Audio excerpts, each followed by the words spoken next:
Thank you. I'm looking to the WebEx director. Can you tell me if I have members online?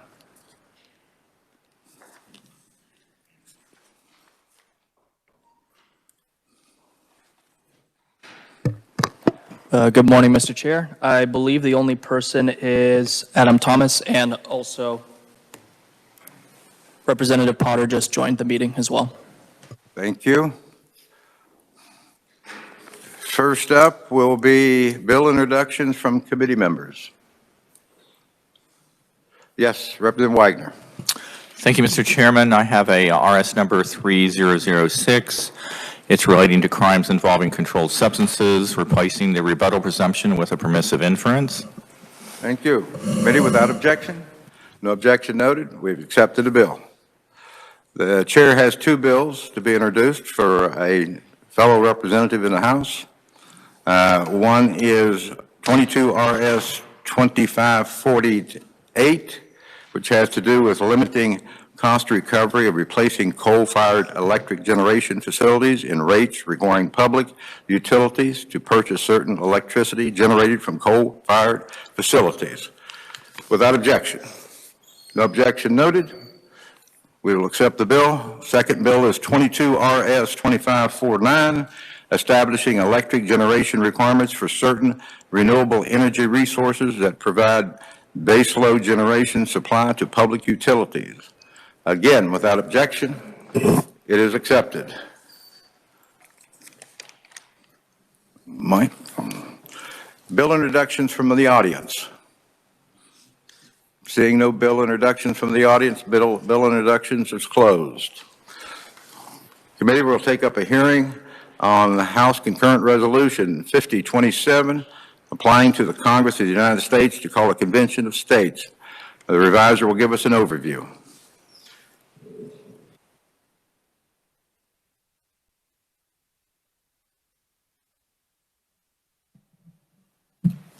Mr. Chairman, members of the committee, I passed out to committee members a copy of Article 5 of the United States Constitution. I won't read it, but it's in front of you. This concurrent resolution, I think, is self-explanatory. If you read lines 21 through 28, you get the gist of what's going on. There's lots of people here, and I will answer questions if you got them, but questions for the reviser? Seeing no questions for the reviser, thank you, Mike. We have a number of proponents today. The first up will be Rick Santorum, Senior Advisor to the Convention of the States and former United States Senator from the state of Pennsylvania. Thank you, Mr. Chairman. It's a pleasure to be here, and I think I may have some standing here to testify here today. I, like many of you here, have run for office in the state of Kansas, and I did that back in 2012, and I always, every time I come to Kansas, I have to just say thank you very much. You guys were very kind to me here and provided me, whether it was the largest or near the largest margin of victory I had in that primary session. I have very fond memories from the state of Kansas, so it's great to be back here. And thank you for having me. I'm here as a convert. I was someone who, for many years, was not a supporter of the Convention of States, and several things have happened in the past few years. Number one, I really took some time, and I think that's really part of the problem is people don't really take the time to dig into this. This is a new issue. This doesn't happen all the time, particularly an issue as novel as a convention of states. It's not something that happens in America. It's never happened in this country. And so most people don't know much about it. I was one of them. And so I was giving a bunch of speeches talking about my frustration with what was going on in Washington, D.C. And a lot of it was historical. It's been going on for a while. We have a great Constitution, but let's just be honest, the Constitution that was passed in some ways is good, is not identical to it is today. We passed 17 constitutional amendments since the founding, many of which were absolutely necessary to improve our Constitution and to make our union more perfect. But there have been a lot of amendments to the Constitution that we didn't go along with. And those were done exclusively by the United States Supreme Court. I mean, we just have to recognize this Constitution has been amended to almost, something that our founders would not recognize, and particularly with respect to the power of the federal government. I mean, there were provisions put in place by our founders to make sure that the people would be the center of power and have these freedoms protected, and the states would be a major player in the governance of this country, and that has been stripped away by Supreme Court decision after Supreme Court decision. The enumerated powers in the Constitution don't really mean anything anymore. And so you can say, well, what do we do about it? Well, if the Constitution has been amended, is there a way for us to fix it? Yes, two ways.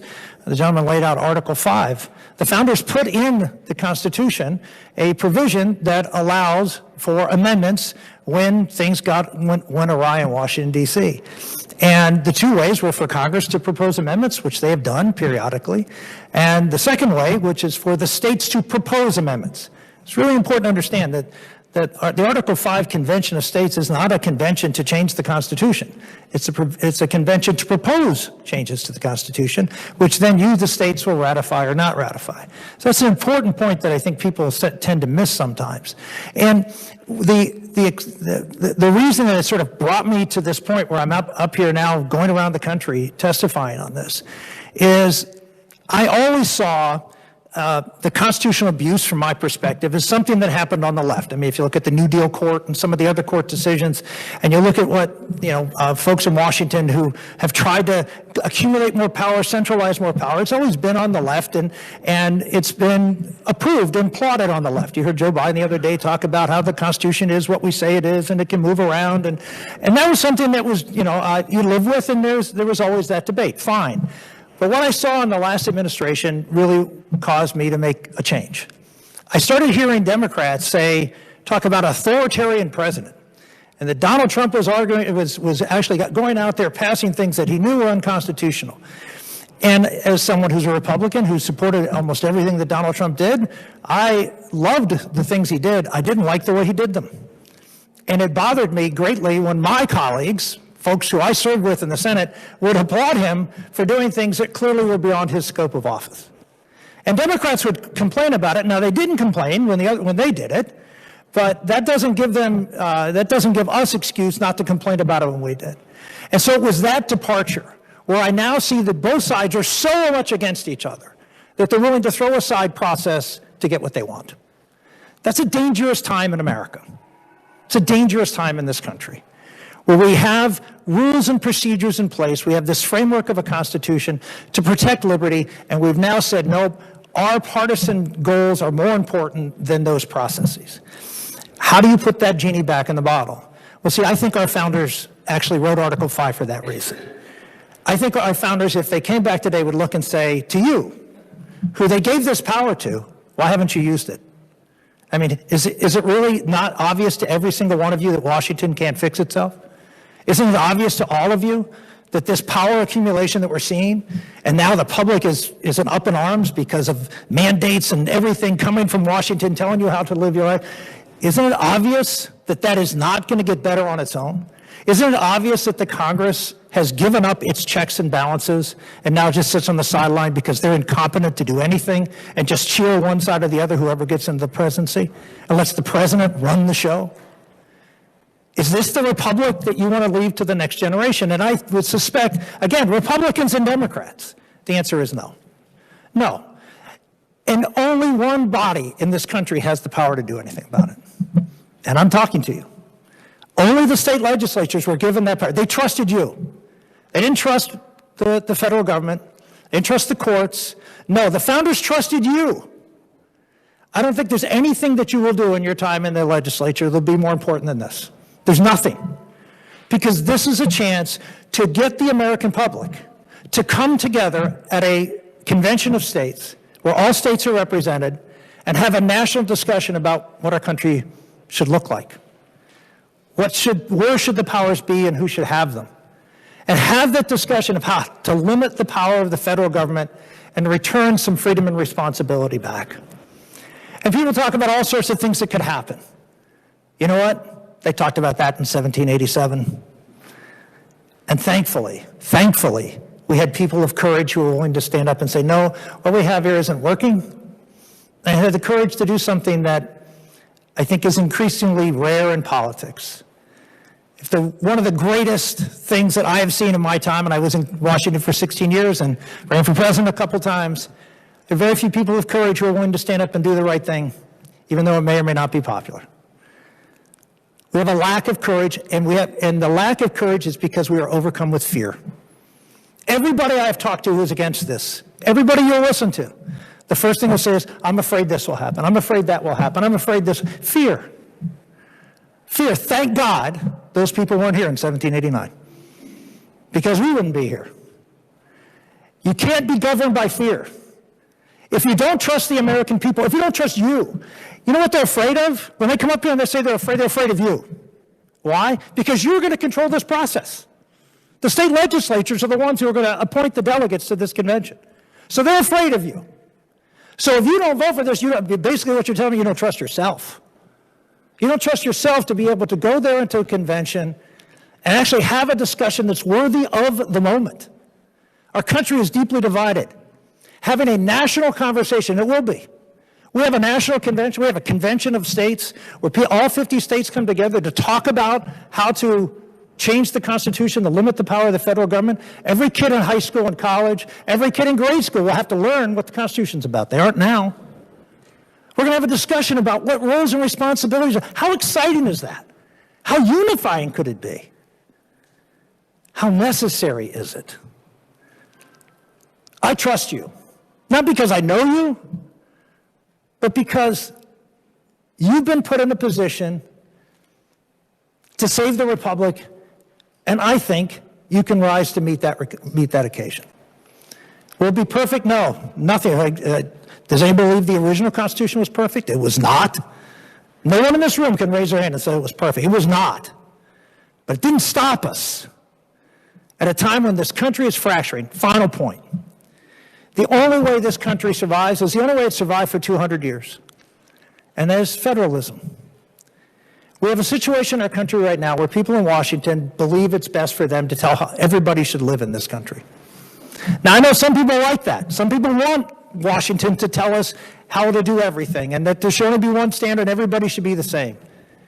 But I don't think that's how most Americans look at it. I think people in Kansas want to live the way they want in Kansas, and people in New York and California want to live differently, and that's okay. In fact, it's necessary because we're so diverse, we need to have the flexibility to live our values and morals in a different environment. It's all right. And so what this will do, restricting the power of the federal government, will allow our country to stay united on the things that matter, the big things, and allow division and diversity in areas where you decide to live where you want to live for the values you want to have represented in your own lives. It's okay. That's what's at stake here. That's what's the opportunity for this country to get it right again and have that balance properly in our country. Thank you very much. Thank you. Senator, would you mind standing for a few questions? I'm going to allow a limited amount of questions from committee members. Committee members, are there questions? Yes, Representative Arnberger. Thank you, Mr. Chair. My question is, I've had some folks reach out with concern on how will the states select their delegates to go, because then they're worried that it's not going to be the proper representation. So what is the answer to that? So a convention of states is a convention of sovereign bodies, of sovereign entities. So each state will have one vote. The delegations can be whatever size the legislature determines. Each state will make their own decisions as to who will be the delegates representing the state. Some will use the legislature, some the governor list, some the governor. It all depends on the state, and that will be a debate within each state. So I can't answer that globally, but the states will appoint their delegates, and each state delegation will get a vote. Thank you. Further questions? Yes, Representative Heiberger. Thank you, Mr. Chair, and thank you for being here today. You answered part of my question already in that each state at the convention would have one vote. And it resembles the Electoral College in some way, does it not? Yeah, I mean, it's the idea of a convention of states is a convention of sovereign entities. And so, like the United States Senate, they come as a distinct body, and the idea of, I mean, someone suggested, well, it could be, popular vote. I mean, you could have California have 50 and Kansas have 5. here's the interesting thing. The states themselves will make that decision. And so I don't think that you're going to find many states who are willing to give away their vote to states that are more populous. So that's the thing that people, the convention makes their own rules. And so when you have the vast majority of states are not New York, California, Texas, and Florida, and so you're going to see states say, no, every state gets one vote, and that's how the process will work. And so, just like in the Electoral College, delegations elected by a minority of citizens could end up making policy in convention of states. I'm sorry, one more time? All right, just like in the Electoral College, when electors from states with a minority, in the Electoral College, we often see these days the person who gets the most electoral votes to not have the most popular votes. And a similar process could well occur in the Convention of States. Would you not agree? I mean, every state will, again, whether you vote for a convention of states or not, we need 34 states to approve the resolution that's before you. Once that happens, all states are represented, and the state legislatures choose the delegations. So I suspect that if you have, a state that's a Republican state, they're going to appoint a majority of Republican legislators to make sure that that point of view is withheld. And same thing with the Democratic state. Sure. So I don't see any opportunity for subterfuge of the will of the legislature. Thank you. The legislature drives this train. Thank you. I have two more folks that have questions, and I've cut it off. Representative Arnkamp, question. Thank you, Mr. Chairman, Senator. You mentioned that some people have, I think the word you used was fear. So it's interesting. So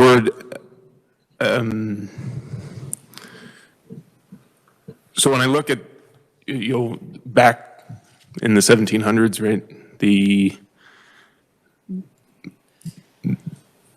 Americans who were at these conventions, just what their approach to government was at that time, and then maybe compare that to some of the more modern concepts.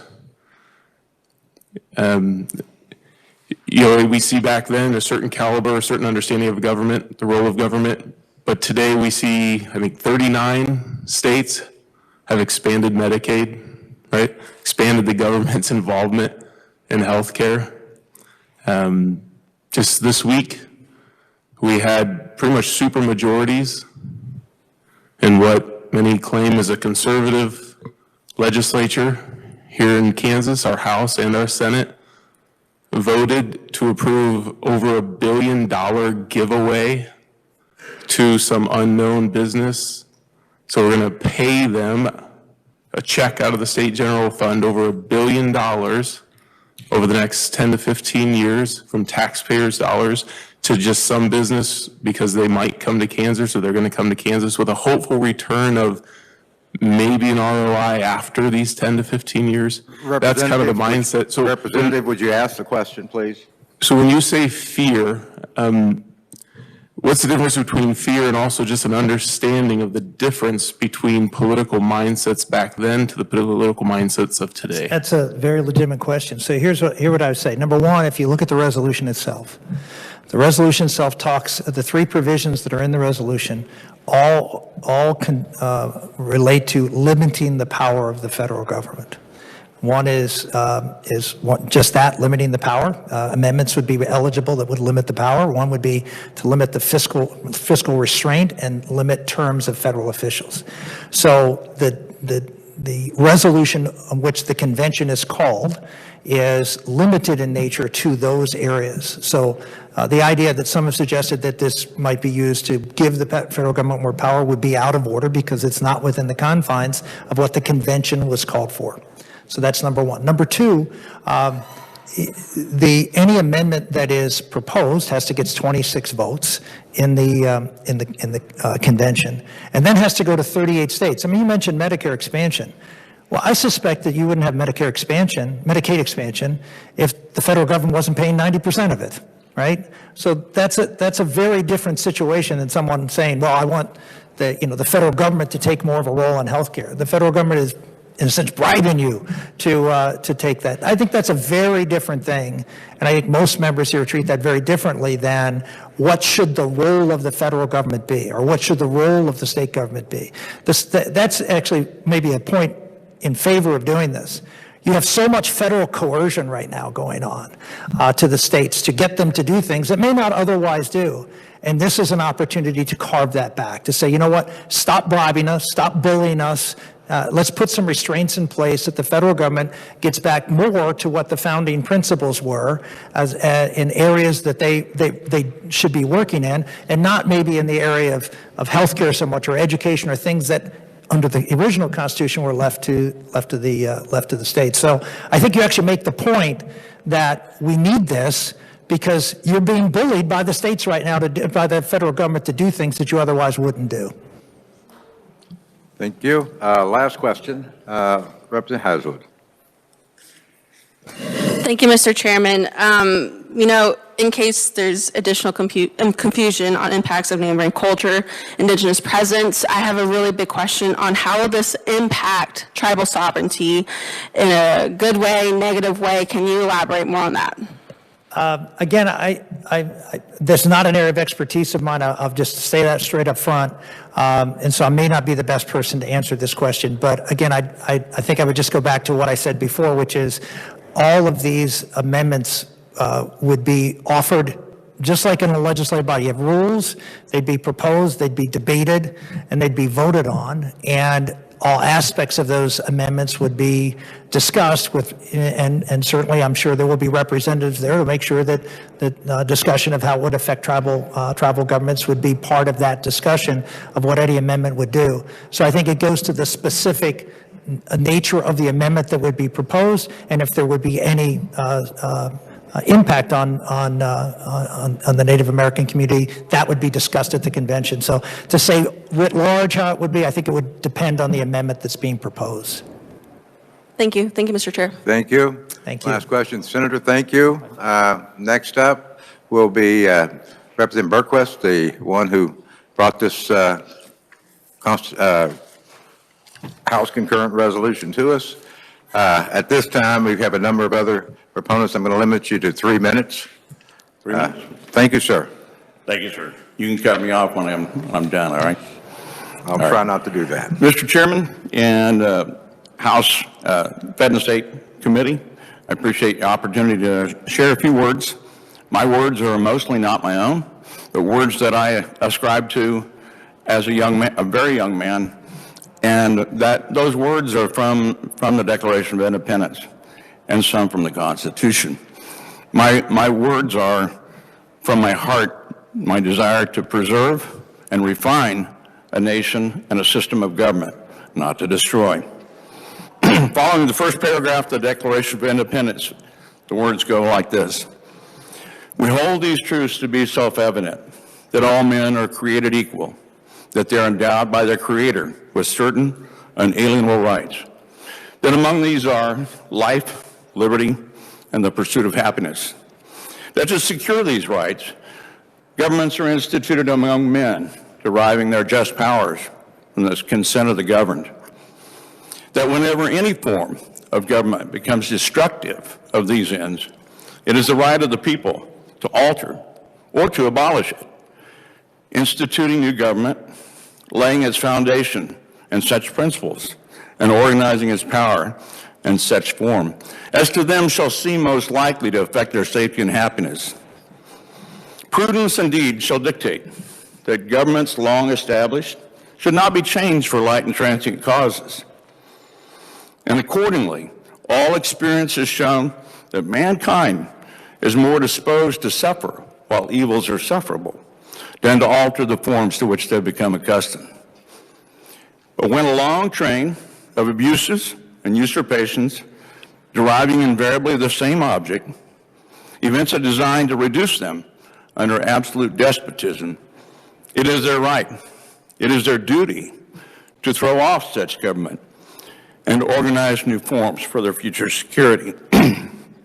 Such has been the patient sufferance of these colonies, and such is now the necessity which constrains them to alter their former systems of government.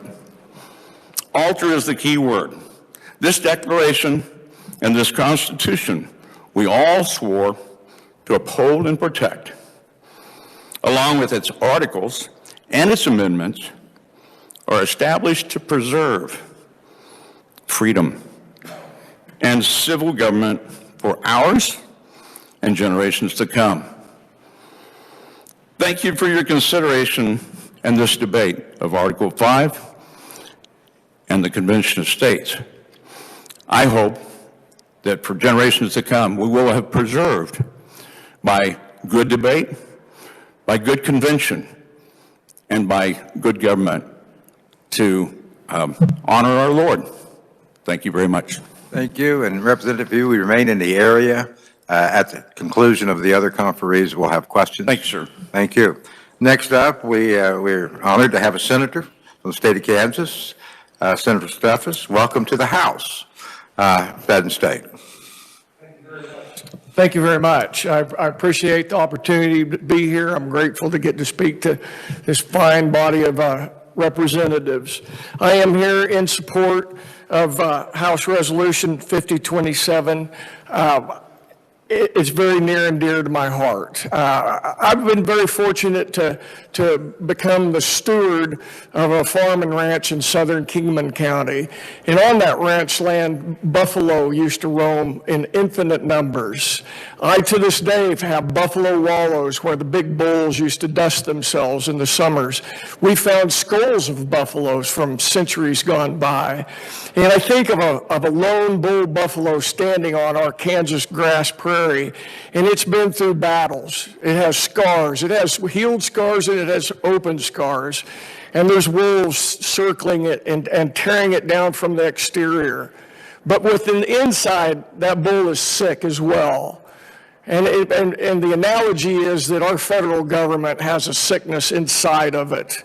And that's the career politicians and their unlimited spending that is literally killing us day by day by day.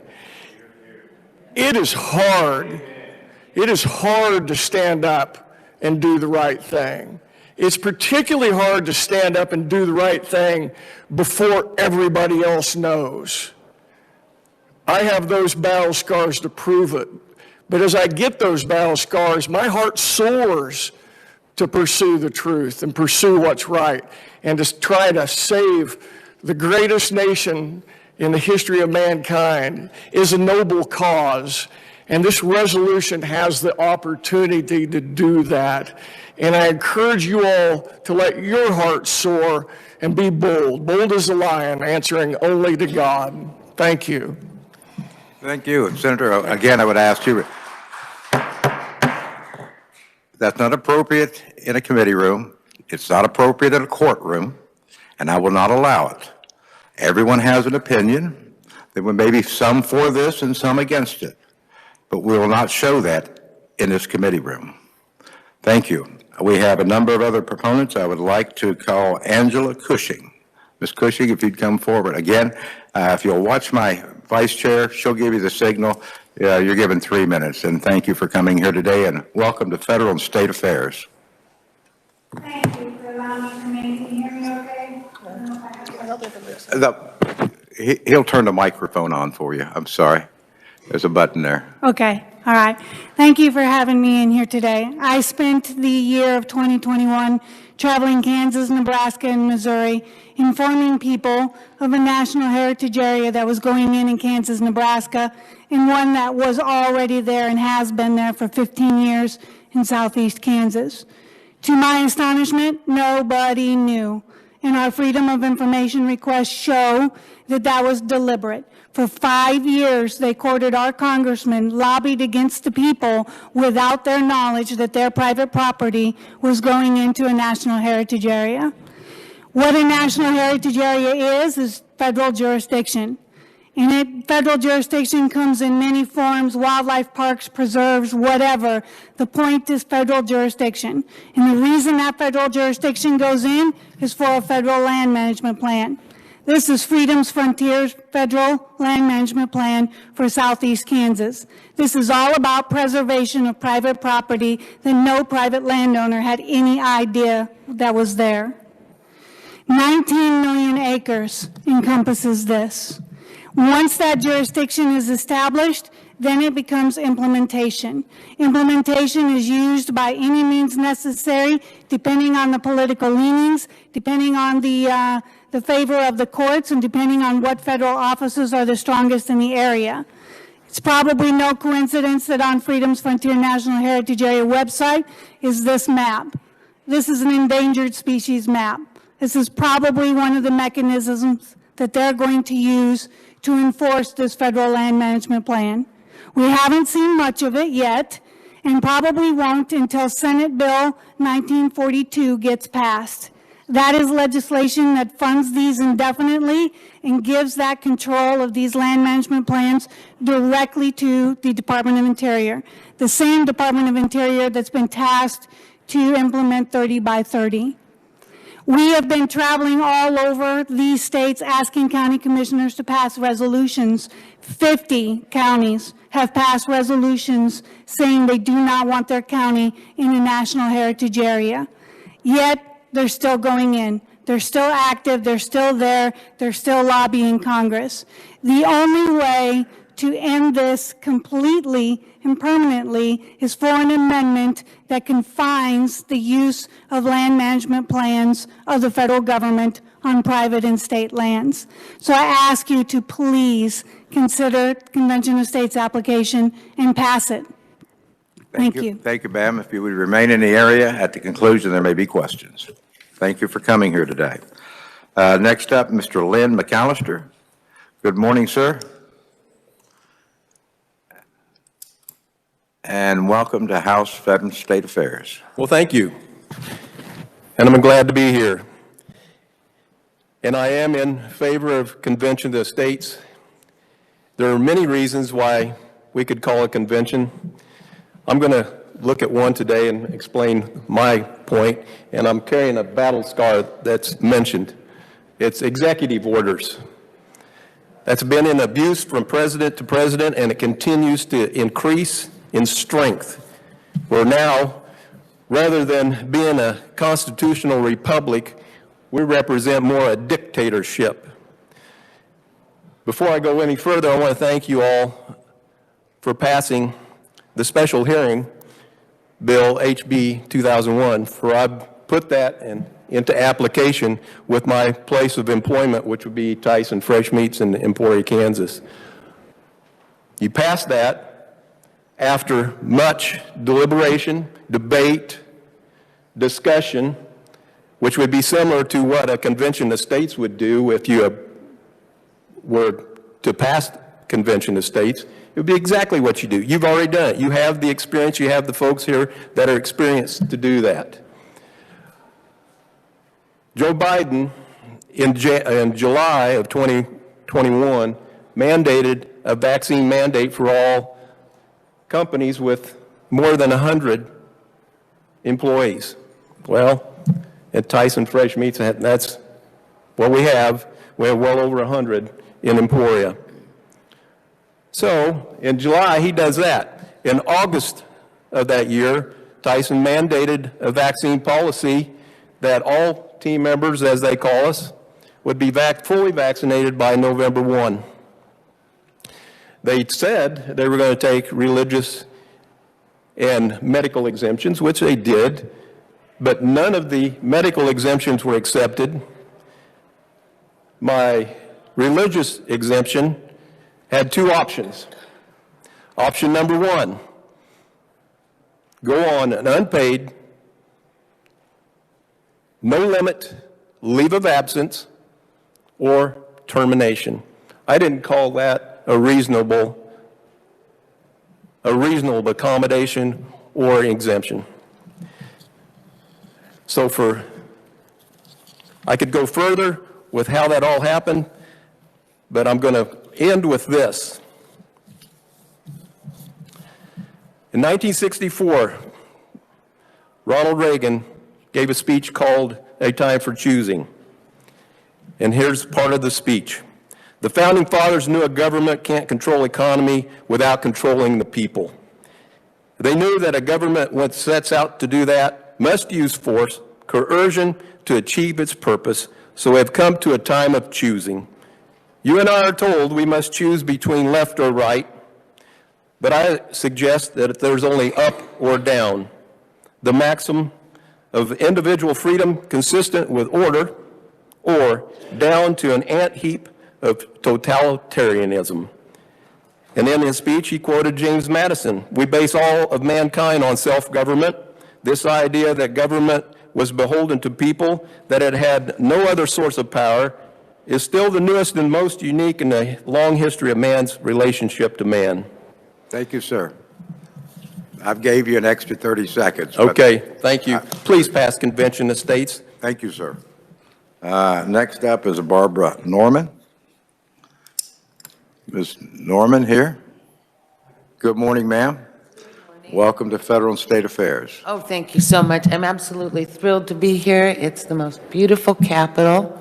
And my name is Barbara Norman, and I am the district captain for HD 107, and I live in Concordia. Now, I'm down here, and I was asked by my beautiful group of COS advocates to come and speak to you today. Not because I'm the most brilliant, but because I have the most unique perspective. I'm new to Kansas, only a year. I've lived a year in Concordia, but I am registered to vote. You all come to me on a complete blank slate. I don't know who's Republican. I don't know who's Democrat. I don't know how you voted in the past. I don't know anything about you. I don't know anything about how the federal bodies in this state have worked or what their track record are. I'll learn about it, but what I'm interested in is Convention of States. What I am interested in is freedom. Where did I come from? I took the first big wind and opportunity I had and blew over to Kansas from California. Let's stop there. Let me tell you about my representation in the state of California by federal officials, by the state and the Senate. I mean, the Congress and the Senate. I'm neither Republican or Democrat. I own no allegiance to either party. I don't even particularly care for a two-party system. So I have no allegiance to anyone.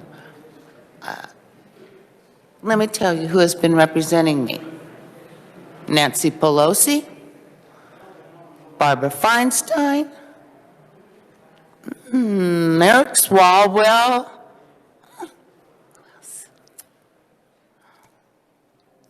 Adam Schiff,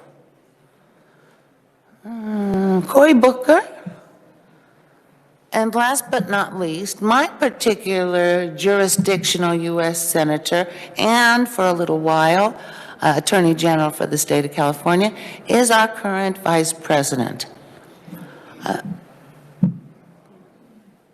30, only 30 seconds? Okay. You have 30 seconds left. All right, well, I'm going to have to wind it up. I'm going to address very quickly, I'm going to the heart of the matter and look for the objections and look for the opposition in this. One, it's a racist group. It is not a racist group. I'm Jewish. I have grandchildren that are biracial. It's white supremacist. I would not align myself, nor have I seen any indication of that. Unless this group or this state is on the whole those things, you're not going to have that type of behavior in Convention of States. And the most important thing, our document was founded on God. We can't pretend it wasn't. It's the most taboo thing in the world right now to speak of God. It is interwoven in our document. We are endowed by our creators, not just as states, but as individuals. So you are a body that takes care of us, but we have individual rights. And I would ponder as to whether or not a state could be violating the individual's U.S. constitutional rights by interfering with them bringing a convention Thank you very of much, ma'am. states. I gave you additional time, but we must move on. Thank you for appearing here today. Okay. If you would remain, there may be questions later. I hope so. Thank you. Next up, David Copeland. Good morning, sir. Welcome to Federal and State Affairs again. Thank you, Mr. Chairman. I'm sorry to be back. I wished I wouldn't have to come back, but we're here. And I represent the grassroots. A couple of years ago in this very room, I said that I was here representing about 19,000 petition signers. That number's up to 39,000. In the last 12 months, we had 40% growth in the state of Kansas.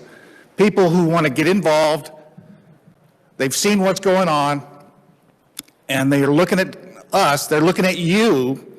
Those petitions go to you. They're looking at you for the solution the founders put in Article 5. And it's interesting, when we began this, the discussion was about the federal government is requiring people to buy something, whether they want it or not. And that was deemed an intolerable act, a usurpation of individual liberty. And many of us came to this cause because of that. I look at the list of things today that's going on, and that's on page 2. We have, just in the last few days, seen our Federal Reserve, the Treasury Department, our federal government talk about rules going to financial institutions to score companies for environmental social governance to decide whether or not they should get a loan. Their creditworthiness based on things that have nothing to do with how that loan would be repaid, but on a social score, an environmental score. And who is standing up to fight that? Well, fortunately, I understand there's going to be a bill in this House that will do that. But again, this is a role of state legislatures to step up and fight the federal government. We have a government now that doesn't, our government uses its power against its citizens. Who would have thought that? That's why we've seen the growth of Convention of States supporters, petition signers in the state of Kansas and around the country.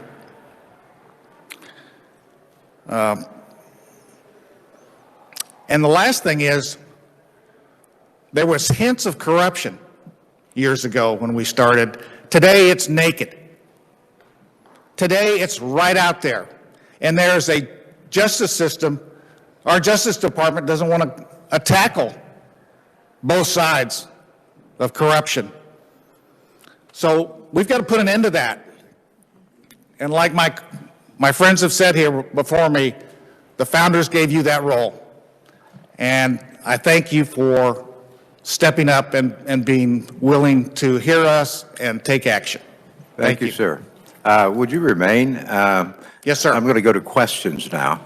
So there may be some questions for you. If not, committee members, if you have questions, if you would identify. Yes, Representative Epley, who's your question for? My question is for Senator Stephan. Okay. Then Senator Stephan, if you'd be so kind. Go ahead, Representative. Thank you, Senator Stephan, for being here today, giving your testimony. It's great to be here for this noble cause. But my question is, I think, pretty straightforward. You know, you probably would have more input into this than anyone else that's given testimony, and that would be how we would seat or come to a conclusion of who would be our delegate to Convention of the States, because it would be decided by the House of Representatives and certainly by the Senate. I didn't know if you had thoughts or response on that. Thank you, Mr. Chairman. I appreciate the question, Senator Mark Steffen, for the record. I have personally volunteered before, and I will volunteer again today. I'm not the exact expert on that process. I appreciate that question. I do have access to the Montana law professor who's written multiple textbooks on this. We'll figure that out. That will be figured out. That will be done fairly. I'm confident that we have the ability to do that adequately. And again, like I say, I certainly volunteer to serve. Thank you. Thank you. While we have the senator up here, is there other questions for the senator for he doesn't have to be playing up and down? Okay, good. Questions for other conferees? Committee. Senator, Representative Smith. I appreciate that, Mr. Chair. I don't think you have that authority, but I appreciate it.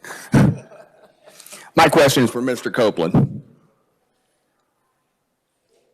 My question is, this convention, what legal authority would it have, either through a legislature or the Constitution, to ratify any decision that it makes and make it law of the land?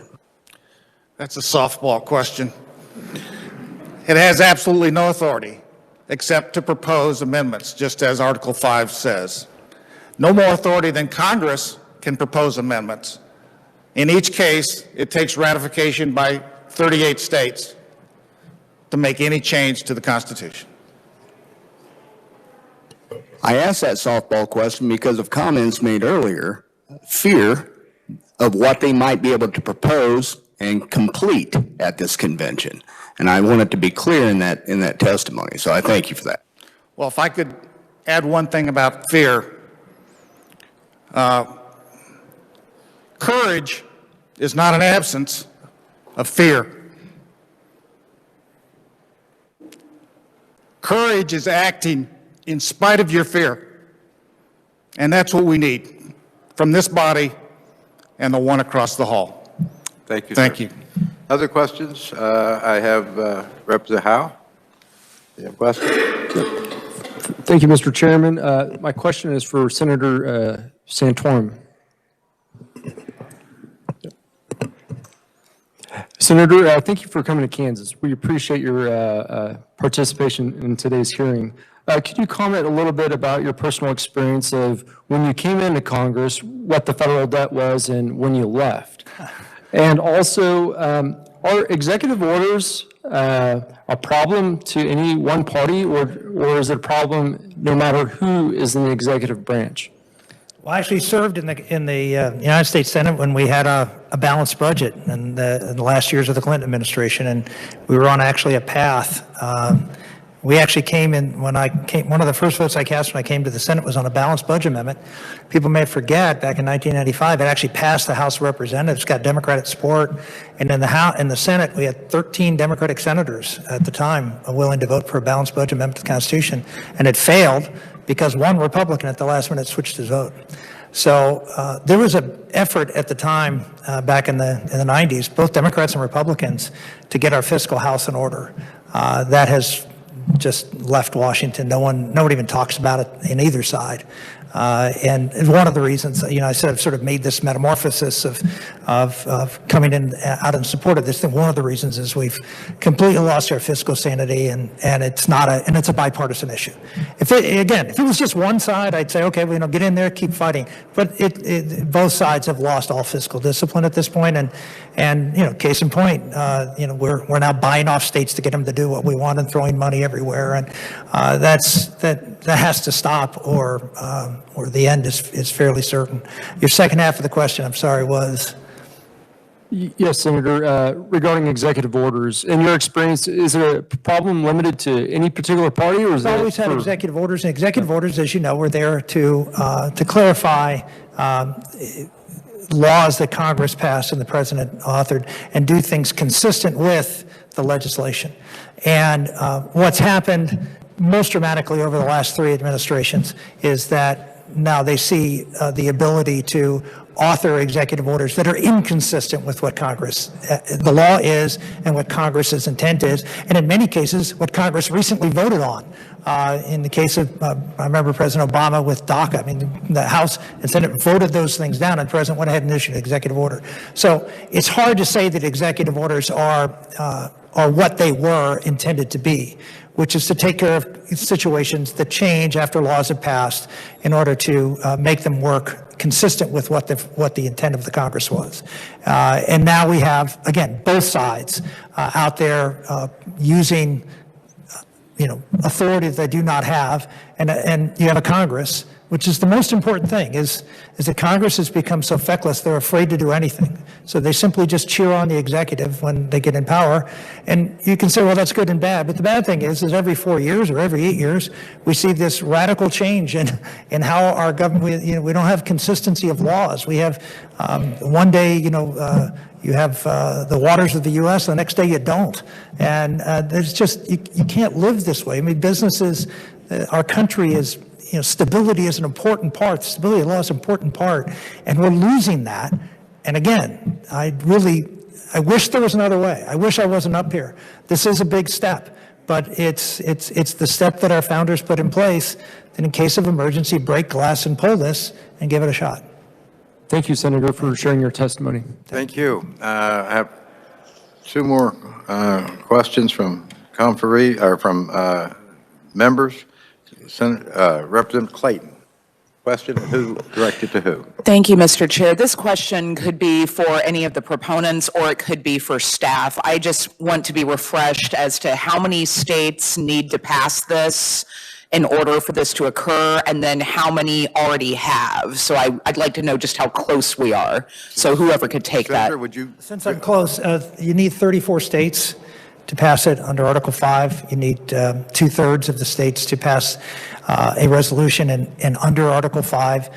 If 34 states pass the identical resolution, it's very, very clear, and it says in the Constitution, the Congress shall call a convention. So they have no authority to do anything other than to call a convention. And as I was just talking about before, I don't see Congress sticking their nose in this. First off, I don't think they could pass anything with respect to this. They could agree on anything. So I think they will wash their hands of this, appoint a convention, and then the states will go forward. 17 states have passed this particular resolution, the identical language that you have before you. 2 just in the last few weeks. I think at least from what I'm hearing and some of the other states I've visited, 2 or 3 other states are very, very close to doing so here in the next few weeks. So there is clearly a momentum that's picking up across the country. Thank you. Well, thank you. I think that we can all agree we don't like the federal government putting their noses in Kansas business. So thank you for being here, Senator. Thank you, Mr. Chair. Last question, Representative Miller. And who would you direct the question to? That man that keeps getting up and down. All right. Thank you, Senator, for your testimony. One of the first sentences of your testimony was that you, at one point, opposed this measure. Why on earth would you oppose this kind of proposal? Because when I first heard about it, I heard about it from a woman who I greatly respected and still do greatly respect, although she's passed away, and that was Phyllis Schlafly. Phyllis came to me and said, this is a really dangerous thing. And, I was running for president at the time, and this was not a federal issue; it was a state issue. And so I just said, "Okay, Phyllis, I'll steer clear of this." And so I never really opposed it. Never came out opposed. I just never supported it. I always just said, "Look, this is not my issue," and so I never really paid much attention to it. Saw it as really what I didn't really pay attention to Article 5. It's not something, I'm a lawyer and I certainly have read the Constitution, but it's not an area that I don't think anybody pays a whole lot of attention to because it's not used very often, and certainly a convention of states has never been used to propose amendments to the Constitution. So it's just not something I was familiar with, and as a result, I allowed willful ignorance to sort of rule the day until I saw what happened over the course of this time and started giving speeches about the dysfunction of Washington, the threats that I have outlined here. And a friend of mine who actually runs a convention in the States, heard me give one of those and said, hey, have you ever thought about this? And that's when I did my homework. I really encourage people to, look, this is a big deal. And like I said, I don't know of anything bigger that you'll ever do. This is a big deal. And you owe it to yourself to read the literature on it, to understand it. I mean, you're all asking me questions, good questions. All those questions could be answered if you take the time to. I mean, it was mentioned the constitutional lawyer from Montana, Rob Nadelson, who's wrote the definitive text on this called The Law of Article 5. There are lots of court cases on Article 5. You probably didn't know that. I didn't know that.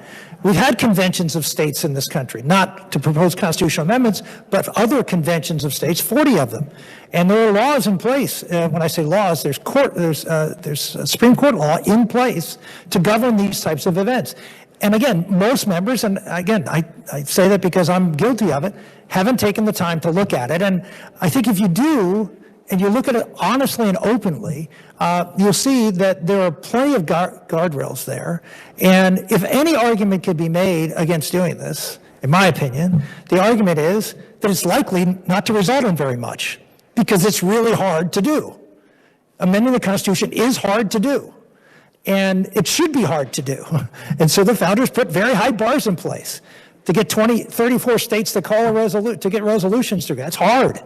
To get a majority at the convention to propose. Not easy. You know this in a legislative body, it's hard. And then to get 38 states to ratify it, really hard. And so the idea that we're going to have crazy amendments that are going to come out of here, well, what crazy amendment's going to get 38 states to ratify it?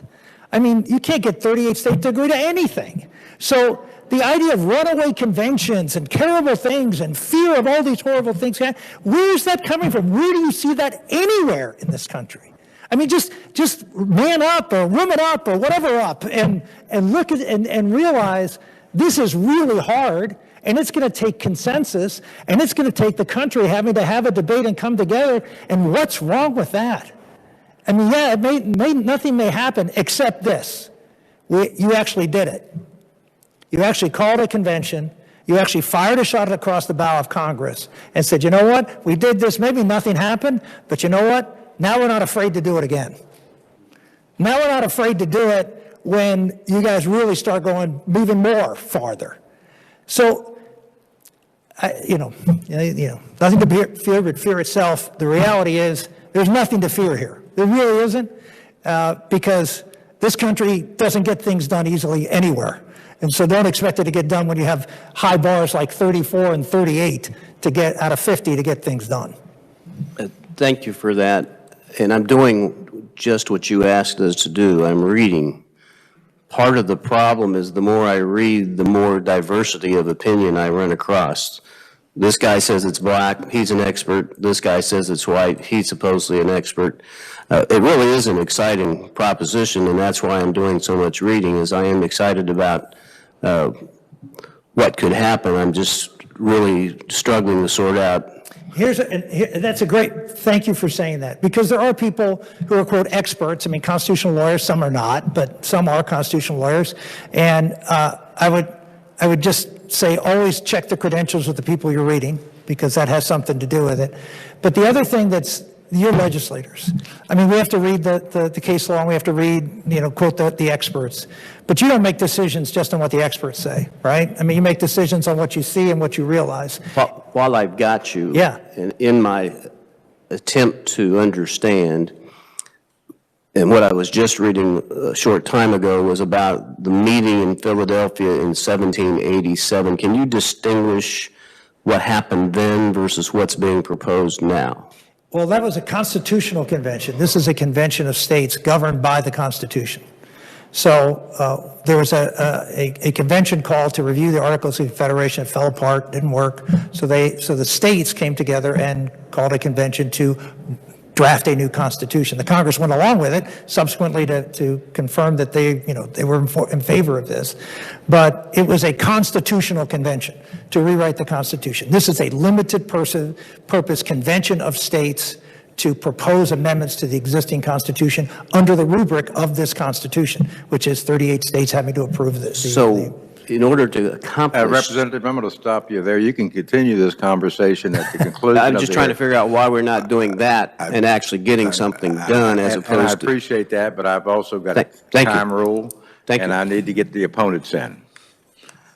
With that, thank you, Senator. Chair will refer you to 13 written proponents. They are online in our committee notes. I need to, is there any other proponents? Seeing none, I'm closing the proponent section. I will go to the opponent section. I have one opponent listed, John Axtell. Is he here today? Good morning, sir, and welcome to Federal and State Affairs. Because you are the only opponent, I'm giving you 5 minutes. May I have 8 to 10 minutes inconsistent with Senator Santorum's time? No, I'm looking at my clock and I have to manage this, and there may be questions afterwards that I need to leave time for. Okay. If we have time at the last, before 10:30, I will let you close out at that time. Thank you. You're welcome. Go right ahead, sir. I'm John Axtell from Wichita, Kansas, and I'm the volunteer coordinator for Kansas Campaign for Liberty.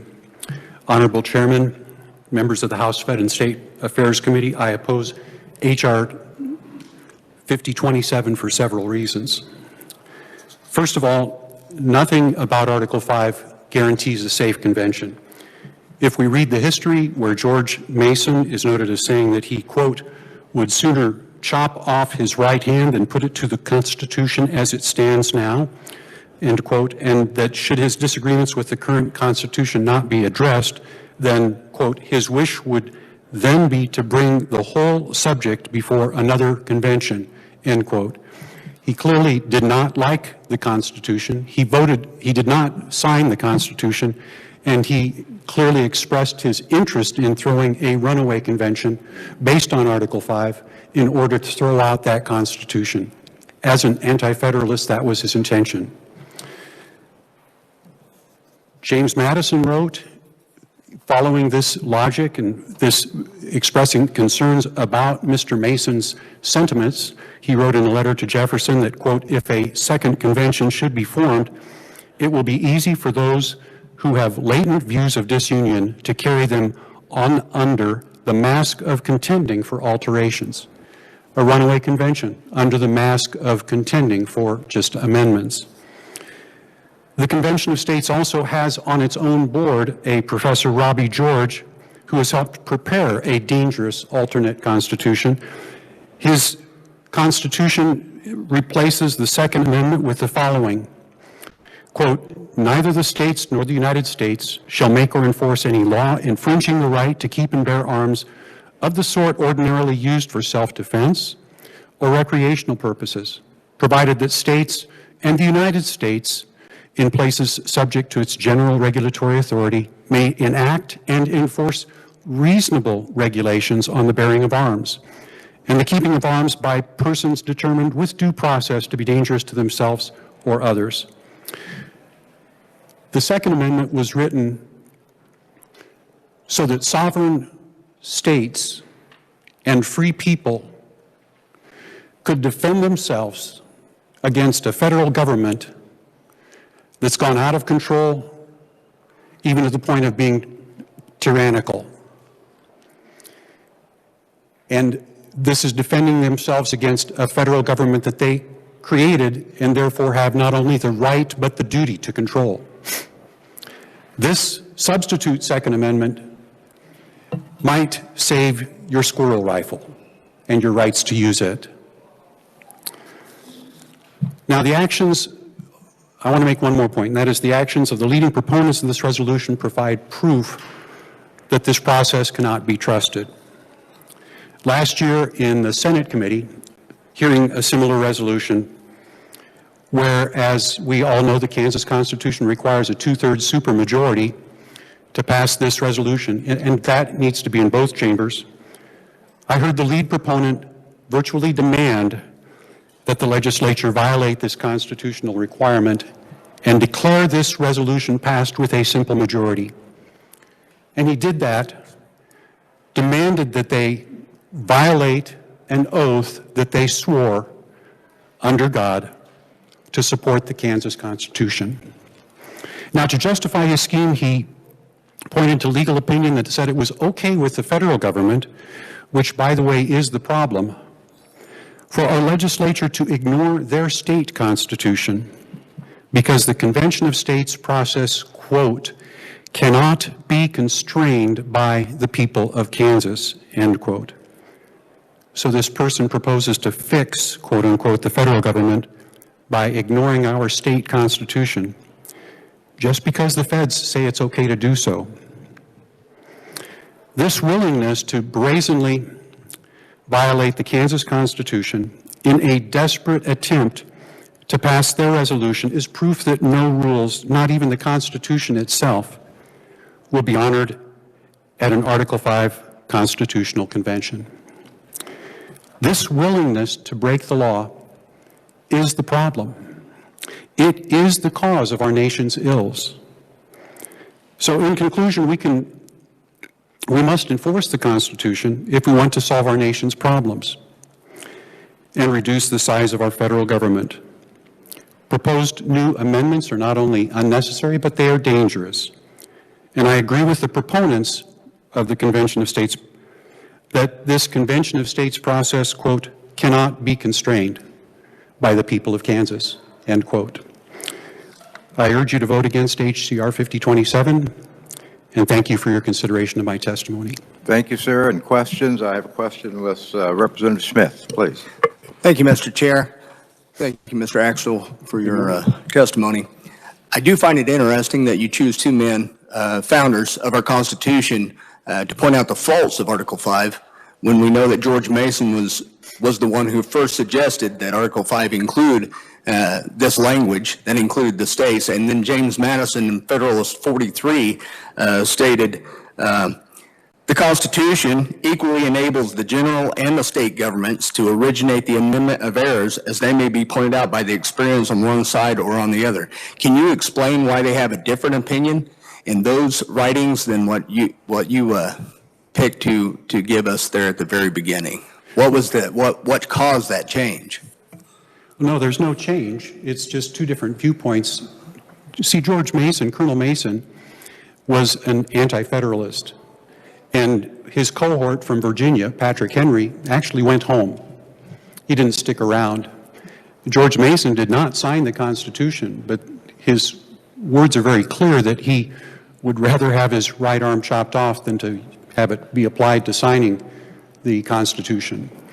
And while he wasn't the particular person necessarily that asked for that second clause of Article 5 to be added, the Anti-Federalists were the contingent that did, were the part of the Constitutional Convention that did request and obtain or accomplish that addition of that second provision. And like I said, Madison himself, in his letter to Thomas Jefferson that I read from, made it very clear that his concern about the use of the second provision or clause in Article 5, his concern about that when invoked by George Mason and Patrick Henry, who he mentioned in his letter, although I didn't give that part of the excerpt, his concern was that it was going to be used to throw out the Constitution of 1787 and start over, which was the goal of the Anti-Federalists at that time. So, no, there's not a change of mind, there's not a change of heart, there's not all of a sudden a shift. This is the full story. This is the full story. That's not. Thank you, sir. Next question, Representative Miller. Thank you, Mr. Chairman. Thank you, Mr. Axtell. I wish we had more time with you. You fascinate me. We heard in response to questions from the proponents that the authority of the Convention of States is merely to propose amendments. One, do you agree? If you don't agree, tell me why you don't. And if you do agree, what are you afraid of? Okay, do I agree that the authority is to just propose amendments? Yes, sir. Well, the founders that I already mentioned and quoted from made it clear that regardless of what the representation is about proposing amendments, the first constitutional convention, the Convention of 1787, itself was a runaway convention.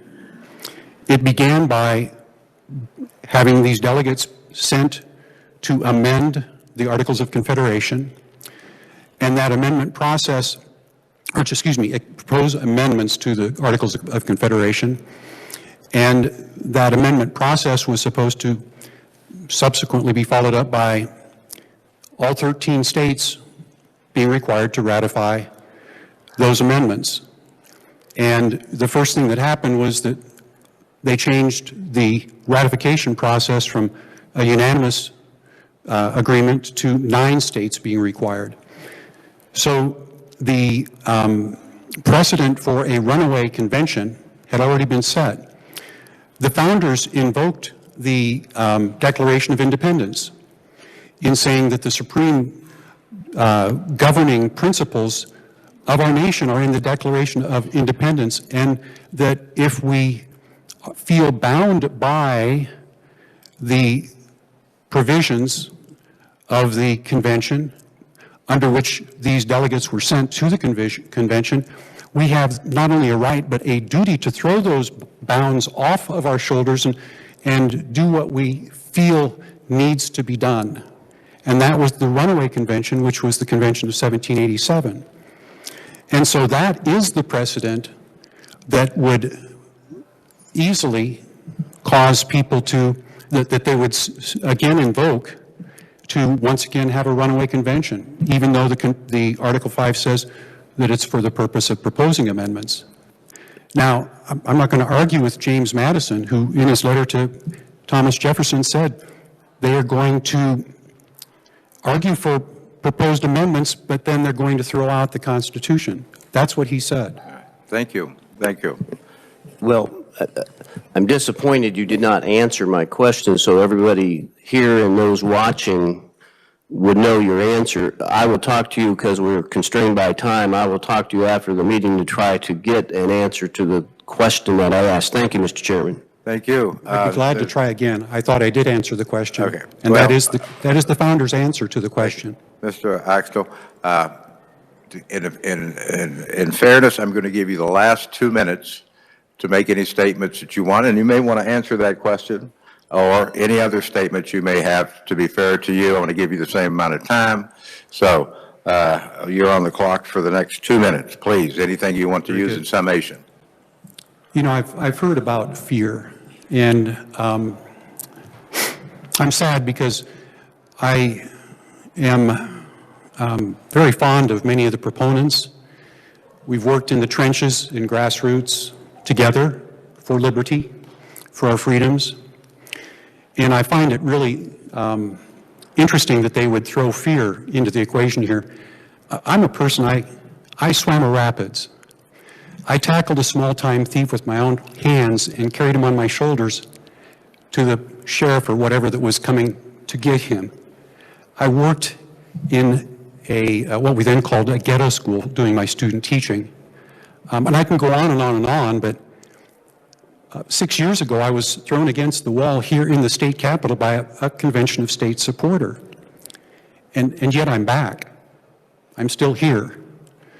I'm not afraid. And I'm concerned because I would really rather fight these fights based on policy and based on truth and based on higher principles than calling each other afraid or than throwing these kinds of slanderous things back and forth. That's not how I work. I work on policy. And this is bad policy. I work on truth. And I've given you the true history from the founders and what they've said. And again, this is a bad idea. I would urge you to vote. Oh, I have one more thing. Well, I'm going to end it there. I would urge you to vote against, again, against HCR 5027. Thank you so much for coming here today, sir. Committee, I would also direct your attention to the written opponents, Blake Branson, Judy Caller, Emily Hamburg. Those documents are, oh, I'm sorry, there's some on the back. Let me, Representative Mike Hauser, Leslie Mark, Joanna Martin, and Robert Wood. Those are in your files. Anyone else appearing? None is on the list, so I'm going to close the hearing on House Concurrent Resolution 5027. Committee, we are meeting tomorrow. We have a bill. Representative Heiberger, question? I raised my hand early. I was just going to inquire if you intended to work any bills tomorrow. Yes, there may be some bills previously heard. I think that's on the agenda. So either be in the building on WebEx or be here in person. Could you let us know what those bills might be? Any bill previously heard. I mean, it depends on whether amendments are prepared, and we'll take them up. But if I decide that this afternoon, I will have Connie send out a message. Would that be helpful? Thank you.